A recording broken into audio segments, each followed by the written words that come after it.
নমস্কাৰ, সুপ্ৰভাত। আজি মোৰ এই দাঁতৰ বিষয়ে অলপমান সকলোকে জনাম।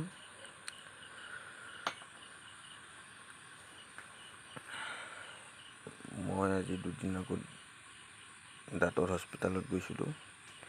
মাজে মাজে দাঁত বিষায় আৰু খাব নোৱাৰোঁ, মানে কিবা খালে মানে টান বস্তু খালে দাঁতত সোমাই যায়, সোমাই গ'লে দাঁতত বিষায়, খাব নোৱাৰোঁ। ঠাণ্ডা পানী খালে মানে বেছি ঠাণ্ডা খালে হিৰহিৰাই আৰু মানে বহুত গৰম খালেও হিৰহিৰাই।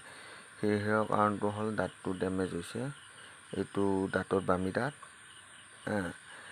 আৰু এইটো মোৰ 5 নম্বৰ দাঁত ওপৰৰ, আৰু সেইটো ওপৰৰ 2 নম্বৰ দাঁত। কিন্তু এইটো আপোনালোকৰ ভিডিঅ'টো কিয় মই বনাইছোঁ, এইটো সকলোৰ কাৰণে, মানে যিসকলে মানে বুজি পায়, যিসকলে মানে বুজি নাপায়, বুজি পোৱাবিলাকৰ কাৰণে আৰু বুজি নোপোৱাবিলাকৰ কাৰণে নহয়। আপোনালোকে চিন্তা কৰক, মই মানে আগতে একোৱে খোৱা নাছিলোঁ। কুঁহিয়াৰ খুব খাইছিলোঁ, নাৰিকল দাঁতেৰে খাইছিলোঁ। কুঁহিয়াৰটো মানে সৰু কথা, কিন্তু নাৰিকল চেলাই খাইছিলোঁ। আজি সেই পিলিয়াৰৰ অৱস্থা এনেকুৱা হৈছে। কিয় হ'ল, মই মানে আজি গুটখা খোৱা মোৰ বেছি দিন বয়স হোৱা নাই। মোটামুটি 6-7 বছৰমানৰ পৰা খাইছিলোঁ, যেতিয়াৰ পৰা মই পাণ তামোলৰ দোকান দিছিলোঁ, মানে 10 বছৰমান হ'ল। মানে গুটখা মুখত লৈ থাকোঁ, মানে কি গুটখা মুখত ৰাতিও ভাত খাই উঠি মানে খোৱা লোৱাৰ পিছত মাছ মাংস কিবা খোৱা লোৱাৰ পিছত অলপ গুটখা মুখত লৈ এনেকৈ টোপনি আহি থাকোঁ, গম নাপাওঁ। কিন্তু আচলতে এইবিলাক ভুল। এই ভুলৰ বাবে মোৰ আজি এনেকুৱা অৱস্থা হ'ল। মই আজি বইল খাব লগা হৈছে, মাছ মাংস খাব নোৱাৰোঁ। দাঁত দুটা মানে উঘলিলোঁ, এটা দাঁতত 2500কৈ, দুটা দাঁত। এটা দাঁত উঘলে, যিমান দাঁত উঘলে 2500 টকা, আৰু ভিজিট লৈছে, মানে চোৱাৰ কাৰণে লৈছে 500 টকা, ঔষধ পাতিত গৈছে 700মান টকা গৈছে, আৰু কিবা 2-এটা ঔষধ বাইদেৱেও দিছে, কিবা মলম এটা লগোৱাৰ কাৰণে।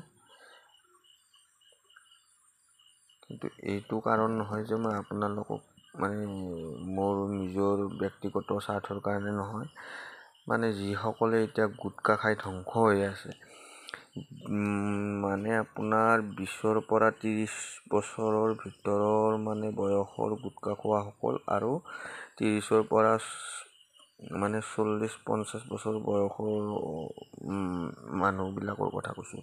কিন্তু 20ৰ পৰা বা 15 বছৰৰ পৰা 30 বছৰ বয়সৰ ভিতৰত গুটখা খোৱা মানুহখিনিৰ কাৰণে খুব সাৱধান হওক। আপোনালোকে এতিয়াৰ পৰাই সাৱধান হওক আৰু সুৰক্ষিত ৰাখক নিজৰ জীৱনটো, আৰু নিজৰ মুখখনত সকলো বস্তু খাব পৰা শক্তিখিনি ৰাখক। এইটোৱে মই ভিডিঅ'টো বনাইছোঁ।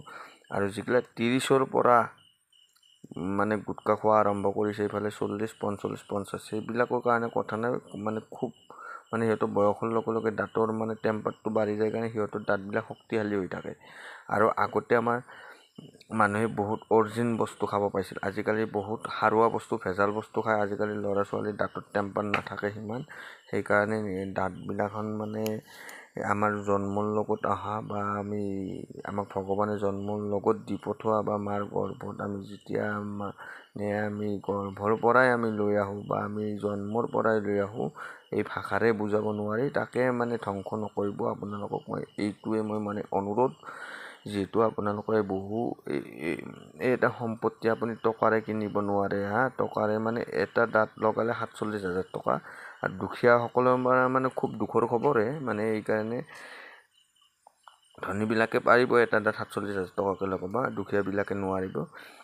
তাৰ বাবে কম ৰেটৰো আছে লগাই লোৱা পদ্ধতি, মানে ৰেট বেলেগ বেলেগ, মানে দাম বেলেগ বেলেগ আছে, কিন্তু দাম বেলেগ বেলেগ মানে বস্তুগিলাখনৰ মানে ভেলুবিলাকো বেলেগ বেলেগ। গতিকে 47,000 টকাৰ যিটো মানে দাঁত লগায়, সেইটো দাঁত একদম নমৰালৈকে থাকিব, মৰাৰ পিছলৈকেও থাকিব, সেনেকুৱা ফিক্স দাঁত মানে বহাই দিব। এইটো মানে মোৰ অভিজ্ঞতা দি কৈছোঁ। আৰু মই যিজন ডক্টৰ তাতে মানে দেখাইছিলোঁ, 27 বছৰ হৈছে ডক্টৰ, মানে দাঁতৰ বিষয়ে দাঁতৰ হস্পিটালখন খোলাৰ কাৰণে, আৰু মই খুব ভাল পাইছোঁ।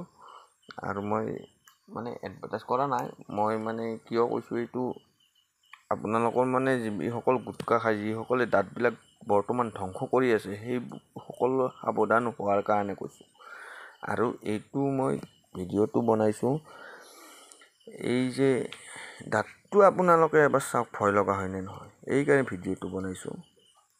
সেইটো চাওক, এইটো ওপৰৰ 5 নম্বৰ দাঁত, এইটো 5 নম্বৰ নে 4 নম্বৰ কিবা লিখি দিছিলে। এইটো হৈছে বামী দাঁত 2 নম্বৰটো, এইটো মেইন গুৰিৰ দাঁত। আৰু এটা কথা ৰৈ গ'ল, এই হস্পিটেলত মানে গোটেইখিনি খুব ভালে পালোঁ, মানে দাঁত উঠোৱা যেন নাপালোঁ, কাৰণ এইটো দাঁতত বহুত কষ্ট পাইছোঁ, 5 নম্বৰ দাঁতটো। কিন্তু এই বামী দাঁতটো কিন্তু কষ্ট পোৱা নাই, এইটো গমেই নাপালোঁ। কিন্তু এইটোত 2 ঘণ্টা সময় বাইদেউ জুৰিছে। আৰু গতিকে এইবিলাক সাৱধান, এইবিলাকো মানে কিয় কৈছোঁ, ইনফেকশ্যন হয়, কিবা কিবি আজিকালি বিভিন্ন ধৰণৰ বেমাৰ আজাৰ হৈছে মানুহৰ। সেইকাৰণে মানে সকলোৱে সাৱধান হৈ থাকক আৰু জীৱনটো মানুহৰ নিজৰ জীৱনটো সুৰক্ষিত কৰি ৰাখক। এইখিনিয়ে মোৰ আজিৰ ভিডিঅ'টো।